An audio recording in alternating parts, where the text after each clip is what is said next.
Okay, in this video, I made a list of best practices for fluid film.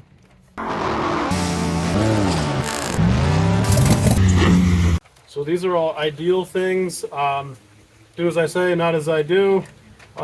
You should really pressure wash everything underneath, wash all the salt off in like May, and don't be afraid to like remove your wheel well plastics, skid plates, body plugs, all that kind of stuff. Hit one of those underspray drive-through car washes, and then power wash everything you can after you go through that. The cleaner you get, the better it is. And you can even take a regular hose to reach what you can't get with either a pressure wash or with a long wand. You also want to let it dry completely if possible, so it's nice and dry and doesn't trap any moisture under the fluid film. You can use the spray cans, or you can get one of the guns. I have one of those guns, which works nice, but you've also got to set up your air compressor, and sometimes you're doing it in a remote spot where that's not easy. And the cans can do a great job. I always buy the kit with little 360 wand. I try to do the wand stuff first because that stuff is really easy to miss and forget about.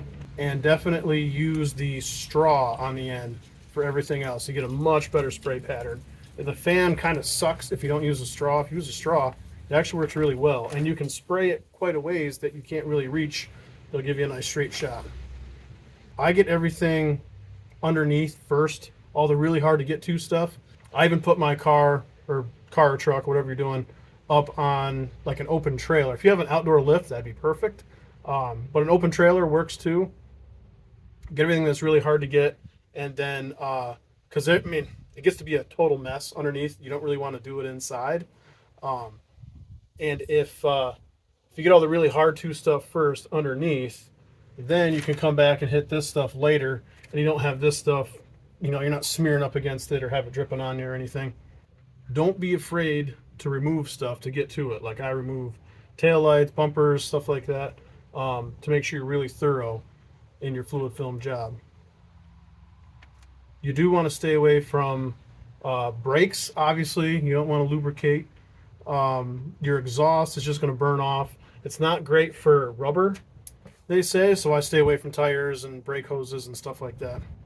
Ideally, when you're done, you want to bomb down a dusty road super fast and sort of get like a little bit of a coating on here. You can see this isn't really very shiny anymore. It starts off really shiny.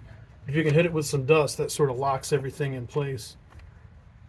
I also have, like, this truck didn't come with any plastics for this wheel well. I used a Tahoe one, modified it, and that way what you're doing is you're protecting the fluid film from the water spray that you're going to get in the wintertime, because eventually, it's water resistant, but eventually a constant stream of water coming from your tires will wash the fluid film off, and then you got no protection. So you've either got to reapply. It's better off to just apply it while everything is nice and dry, and then keep it protected as much as possible until the spring, and then springtime, clean everything up really good. So after you've got it coated with dust, bombing down a dusty road, reinstall all your plastics and plugs and all that kind of stuff. I would do a good job at least every couple of years. If you have the time to do a good job every year, that is great. I went like 2 or 3 years before a really good job on this, but you can also touch it up here and there, and even if you do a half-ass job, that's better than nothing. It will make a noticeable difference compared to nothing. So even if it's like, it's crunch time, it's November, I got to get this thing fluid filmed, spray the piss out of everything that you can get to, that you have time for, and it will help. It does make a difference. And for the entire winter, you are better off not washing the truck at all, or whatever you're driving. Don't wash it at all, because you don't want to wash the fluid film away, because then you lose your protection. It does cost some money. It's usually about $100 in materials every time I do it, but rust costs a lot of money too when it comes to depreciation, and rust will kill stuff. So it's worth the investment to protect it.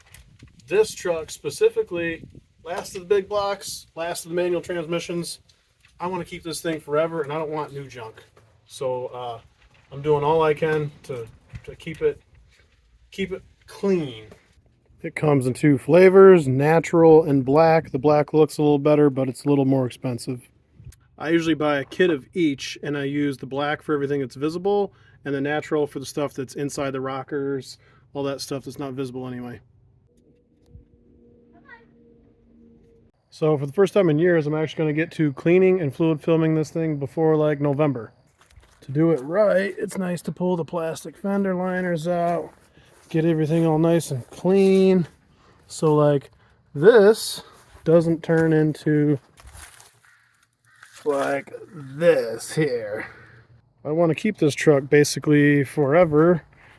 And this thing is 1 year older with half the mileage, less than half the mileage, and look at it. And if you're feeling real frisky, you can take out the taillights, clean everything in here. This still looks pretty good from the last time I hit it a couple years ago. And I also put like plugs in the box itself so I can fluid film inside the wheel wells and all that. So here's what it looks like with a couple years of fluid film sort of untouched. Those plastic fender liners really help keep everything greasy, you know, but I see there's a spot where it's not looking so great. So that's why every now and then, ideally every year, but at least every couple of years, get in here, clean everything up, and then reapply the fluid film. This is after I cleaned up this side, which, you know, my little brackets here aren't faring so well because my plastic fender liner has a hole here, and I think it's getting some stuff through there. But that is pretty good. I mean, I'm pretty happy with how clean that is. For surviving some New York winters, that's pretty nice. I don't know if you can see here, there's a couple of body plugs to pull out and then shoot that fluid film in there, keep it from getting all rusty and nasty. This truck's an 01, so we're coming up on 25 years old and it's still looking pretty good.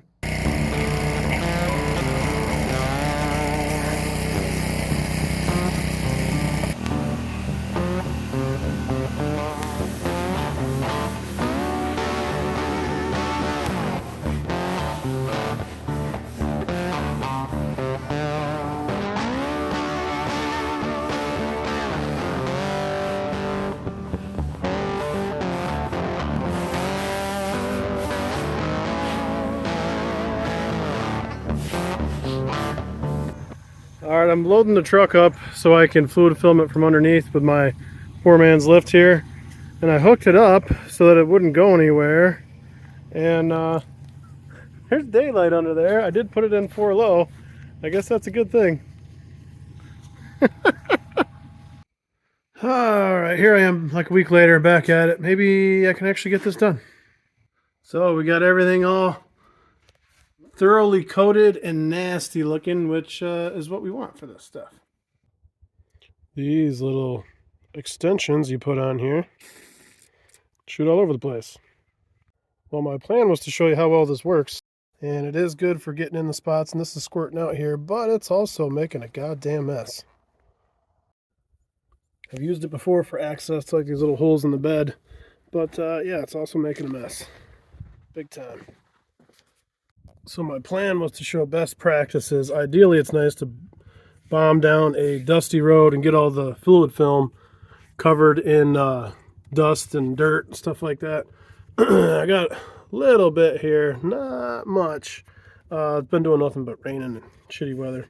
This whole video certainly took a lot longer from start to finish than I expected, but sometimes that's how it goes.